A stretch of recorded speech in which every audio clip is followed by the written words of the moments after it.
ડીસાના જાવલ ગામે ખેતરમાં સૂતેલા આધેડની હત્યા. તાલુકા પોલીસે અજાણ્યા શખ્સો સામે નોંધ્યો ગુનો.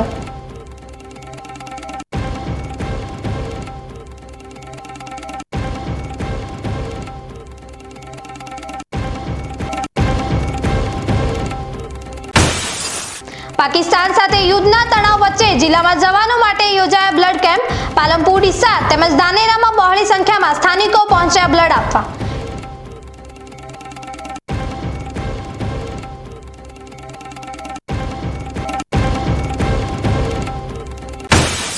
યુદ્ધના તણાવ વચ્ચે મેડિકલ ઇમરજન્સી માટે જિલ્લો સતર્ક.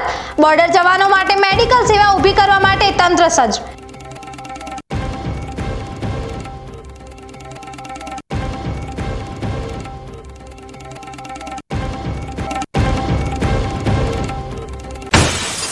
બ્લેકઆઉટની પરિસ્થિતિ સર્જાય તો દુકાનો, હોસ્પિટલો તેમજ જાહેર ઇલેક્ટ્રિક બોર્ડ રાત્રે બંધ રાખવા અપીલ. બીકે ન્યૂઝ ચેનલ સરકારને સહકાર આપવા કરી રહી છે અપીલ.